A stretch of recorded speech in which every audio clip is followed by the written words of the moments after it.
కాపురాలు కలకాలం సాగకుండా అర్ధాంతరంగానే కూలిపోవడానికి ఎక్కువ శాతం 3 ముఖ్యమైన కారణాలున్నాయంటున్నారు మ్యారేజ్ కౌన్సిలర్స్.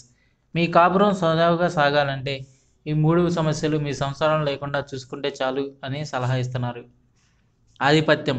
సంసారంలో నేనెక్కువ, నువ్వు తక్కువ అనే మాట రానివ్వకూడదు. ఇద్దరం సమానం అనే భావంతో మెలగాలి. ఒకరి పనిలో మరొకరు సహాయపడాలి. ఇంట్లో పని ఇద్దరు కలిసి చేసుకోవాలి. అవసరం ఉన్నప్పుడు ఒకరికొకరు అందుబాటులో ఉండాలి. ఏ కష్టం వచ్చినా నీకు తోడుగా నేనున్నాననే భావన జీవిత భాగస్వామిలో కలిగించాలి.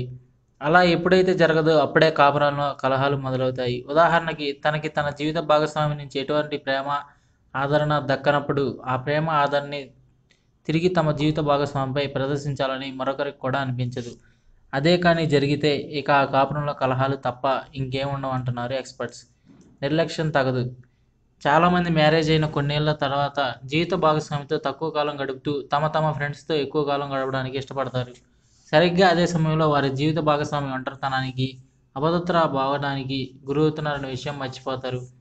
అక్కడే అసలు సమస్య మొదలవుతుంది. అందుకే ఎంతమంది ఫ్రెండ్స్తో ఎంత సమయం గడిపినా అదే సమయంలో జీవిత భాగస్వామికి సైతం సరదైన ప్రాధాన్యత ఇవ్వాలనే విషయాన్ని మర్చిపోకూడదు. ఒకరికొకరు కలిసున్నామనే భావాన్ని కోల్పోకూడదు.